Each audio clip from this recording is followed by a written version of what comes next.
آپ نے کبھی سوچا ہے کہ بڑی بڑی سلطنتیں جو صدیوں تک دنیا پر راج کرتی ہیں آخر ختم کیسے ہو جاتی ہیں؟ کیا یہ سب اچانک ہوتا ہے؟ نئی ریٹالیوں کے مطابق یہ کوئی اتفاقی واقعہ نہیں بلکہ قابل پیشے گوئی ایک میکینیکل سائیکل ہے۔ چلیں آج اس مشین کو کھول کر دیکھتے ہیں کہ تاریخ خود کو کیسے دہراتی ہے۔ رے ڈالیو کا یہ جملہ دراصل اس پورے تجزیے کی بنیاد ہے۔ اس کا مطلب سیدھا سا ہے، اگر مستقبل کو سمجھنا ہے تو ماضی کو دیکھنا پڑے گا۔ آج جو کچھ ہو رہا ہے وہ کوئی نئی بات نہیں ہے، یہ ایک ایسا پیٹرن ہے جو بار بار صدیوں سے دہرایا جا رہا ہے۔ تاریخ میں کچھ تاریخیں بہت اہم ہوتی ہیں، یہ انہی میں سے ایک ہے۔ اس دن کچھ ایسا ہوا جس نے پوری دنیا کی معیشت کی بنیادیں ہلا کے رکھ دیں۔ تو آئیے ذرا اس تاریخی دن پر واپس چلتے ہیں، کیونکہ یہی وہ کنجی ہے جو ہمیں اس عظیم چکر کو سمجھنے میں مدد دے گی۔ جی ہاں، آپ نے صحیح سنا، دنیا کی سب سے بڑی سپر پاور کے پاس پیسہ ختم ہو چکا تھا۔ امریکہ نے جو وعدہ کیا تھا کہ وہ ڈالر کے بدلے سونا دے گا، اب وہ اس وعدے کو پورا نہیں کر سکتا تھا۔ ٹیکنیکلی طور پر وہ دیوالیہ ہو چکا تھا۔ اور یہ ہے وہ سب سے بڑا موڑ۔ صدر نکسن نے ٹی وی پر آ کر اعلان کیا کہ اب ڈالر سونے سے منسلک نہیں رہا، یعنی ایک ہی رات میں پوری دنیا کا مالیاتی نظام بدل گیا۔ اب ڈالر کی قدر سونے پر نہیں بلکہ صرف امریکہ پر اعتماد کی بنیاد پر تھی۔ اب ہونا تو یہ چاہیے تھا کہ مارکیٹ کریش کر جاتی، لیکن ہوا اس کے بالکل الٹ۔ سٹاک مارکیٹ میں 25% کا اضافہ ہو گیا۔ حیران ہوئے؟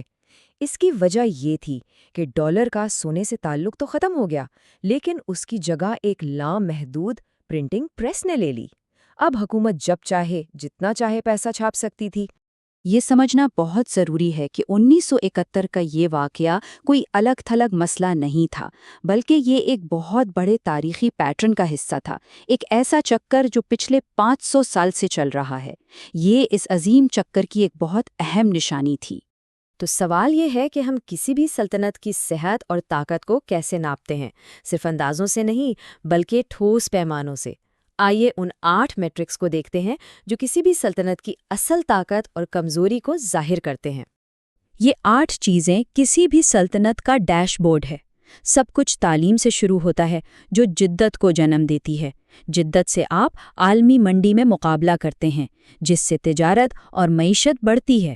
اس سب کو بچانے کے لیے فوجی طاقت چاہیے، دنیا کا پیسہ کھینچنے کے لیے ایک مالیاتی مرکز چاہیے، اور آخر میں انعام کے طور پر آپ کو دنیا کی ریزرو کرنسی کا درجہ مل جاتا ہے۔ چلیں اب دیکھتے ہیں کہ 8 پیمانے وقت کے ساتھ کیسے اوپر نیچے ہوتے ہیں اور تاریخ کے اس انجن کو کیسے چلاتے ہیں۔ یہ کسی بھی سلطنت کی زندگی کی پوری کہانی ہے۔ عام طور پر ایک بڑی جنگ کے بعد امن قائم ہوتا ہے، امن سے خوشحالی آتی ہے، لیکن مزے کی بات یہ ہے کہ یہی خوشحالی آگے چل کر زوال کی وجہ بنتی ہے۔ دیکھیں، جب ایک سلطنت اپنی طاقت کی چوٹی پر ہوتی ہے تبھی وہ اپنے زوال کی بیج بونا شروع کر دیتی ہے۔ جب ملک امیر ہوتا ہے تو وہاں کام کرنے والے مہنگے ہو جاتے ہیں، دوسرے ملک آپ کی ٹیکنالوجی کاپی کرنا شروع کر دیتے ہیں، اور وہ نسلیں جنہیں سب کچھ بنا بنایا ملا وہ ان لوگوں کی طرح محنتی نہیں رہتی جنہوں نے سلطنت کھڑی کی تھی۔ تو پھر اصل سوال یہ ہے کہ زوال کا یہ عمل شروع کیسے ہوتا ہے؟ کیا اس کا کوئی خاص طریقہ کار ہے؟ جواب ہے جی ہاں، یہ عمل بالکل بھی بے ترتیب نہیں ہے۔ تاریخ ہمیں بتاتی ہے کہ کہانی ہمیشہ ایک جیسی ہی رہتی ہے۔ زوال کا یہ 3 قدمی فارمولا سمجھ لیں۔ پہلے، سلطنت اپنے اخراجات پورے کرنے کے لیے حد سے زیادہ قرض لیتی ہے۔ جب قرض واپس کرنا ناممکن ہو جاتا ہے تو وہ پیسہ چھاپنا شروع کر دیتی ہے۔ زیادہ پیسہ چھاپنے سے کرنسی کی قدر گرتی ہے، مہنگائی آسمان پر پہنچ جاتی ہے، اور امیر غریب کا فرق اتنا بڑھ جاتا ہے کہ ملک کے اندر ہی لڑائیاں شروع ہو جاتی ہیں۔ چلیں اب اس بات کو مزید پختہ کرتے ہیں کہ یہ صرف کہانیاں نہیں بلکہ ایک بار بار دہرایا جانے والا قابل پیشگوئی پیٹرن ہے۔ ذرا دیکھیں کہ زوال پذیر برطانوی سلطنت اور آج کی امریکی سلطنت میں کتنی مماثلت ہے۔ دونوں کو اپنی عالمی فوجی طاقت برقرار رکھنے میں بہت زیادہ پیسہ خرچ کرنا پڑا۔ جب اخراجات آمدنی سے بڑھ گئے تو دونوں نے بے تحاشا قرض لیا اور آخر میں اپنی کرنسی کی قدر کم کر دی۔ بالکل ایک ہی کہانی۔ یہ رقم ہے $8 ٹریلین۔ اتنا پیسہ امریکہ نے 9/11 کے بعد سے غیر ملکی جنگوں پر خرچ کیا ہے۔ یہ ایک ایسی ناقابل تصور رقم ہے جو یہ بتاتی ہے کہ اپنی طاقت کو دنیا بھر میں پھیلانے کی قیمت کتنی زیادہ ہوتی ہے۔ جب فوجی اخراجات آمدنی سے بڑھ جائیں تو سمجھ لیں کہ زوال قریب ہے۔ تو خلاصہ یہ ہے کہ یہ ایک آزمودہ راستہ ہے۔